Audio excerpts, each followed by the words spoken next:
আসসালামু আলাইকুম। আমি হাবিবুল্লাহ রাকিব। ঘুরতে ঘুরতে এবার এসেছি পতেঙ্গা সমুদ্র সৈকত চট্টগ্রামে। আপনারা আমার সাথেই থাকুন, আপনাদেরকে দেখাবো সূর্যাস্তের দৃশ্য।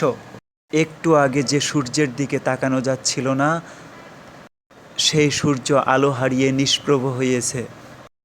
3 মিনিট ধৈর্য ধরে দেখতে থাকুন কিভাবে সূর্য অস্ত যায়।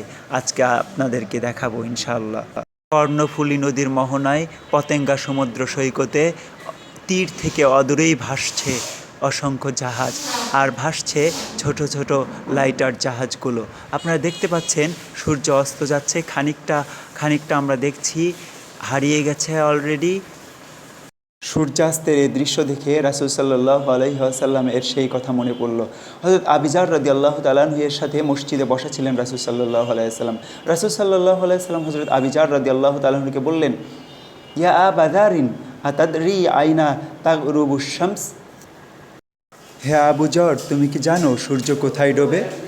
রাসূল সাল্লাল্লাহু আলাইহি ওয়াসাল্লামের সাহাবাদের একটি চিরাচরিত নিয়ম ছিল, তারা যদি কোনো বিষয় না জানতেন আন্দাজে কোনো কিছু বলতেন না। তারা বলতেন আল্লাহ ও তার রাসূলই ভালো জানেন। অনুরূপভাবে তিনি বললেন, কুলতু আল্লাহু ওয়া রাসূলুহু আলাম। আমি বললাম এ বিষয়ে আল্লাহ ও তার রাসূলই ভালো জানেন। যতক্ষণে হাদিস শুনছি ততক্ষণে 35% সূর্য বাকি আছে অস্তমিত যাওয়ার। আমরা দেখছি আর খানিকটা বাকি আছে।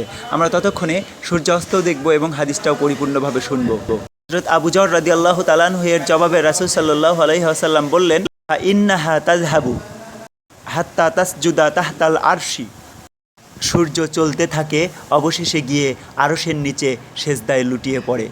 ফাযালিকা কাওলুহু তাআলা শামসু তাজরি লিমুস্তাকাররিল লাহা যালিকা তাকদীরুল আজিজিল আলিম। সূরা ইয়াসিনের আয়াতের অংশ। আমরা যতক্ষণে হাদিস শুনলাম ততক্ষণে সূর্য অস্তমিত যাওয়ার আর 10% বাকি আছে। আপনারা দেখছেন উৎসুক জনতা ভিড় করেছে সূর্যাস্ত স্বচক্ষে দেখার জন্য। এখানে হাজির হয়েছে হাজার হাজার মানুষ, এখানে উপস্থিত হয়েছে সারা দিনের ক্লান্তি দূর করে খানিকটা প্রশান্তি পাওয়ার জন্য। দিন রাত্রির এই সন্ধিক্ষণের সময়টাকে প্রকৃতিতে গোধূলি হিসেবে পরিচিত।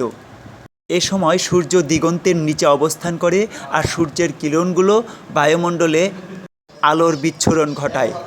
আপনারা দেখছেন সূর্যের খানিকটা এখনও দৃশ্যমান, মনে হচ্ছে সাগরে সূর্য অস্তমিত যাচ্ছে। আসলে কিন্তু তাই নয়। একটু আগে যে হাদিসখানা শুনলাম ঠিক তাই ঘটে।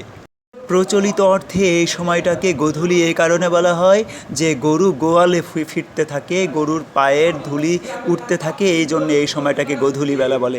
আপনারা দেখছেন সূর্য ডুবে গেছে অলরেডি, আর কোনো অংশই সূর্যের দৃশ্যমান নেই। প্রিয় দর্শক শ্রোতা, আপনারা যদি কখনো চট্টগ্রামেতে আসেন তাহলে অবশ্যই পতেঙ্গাতে আসবেন। চট্টগ্রাম থেকে পতেঙ্গা কিন্তু খুবই কাছে। ট্যুর গাইড হিসেবে আমাকে সাথে রাখতে পারেন। আমারও খুবই ভালো লাগছে আপনাদেরকে সমুদ্র সৈকত দেখা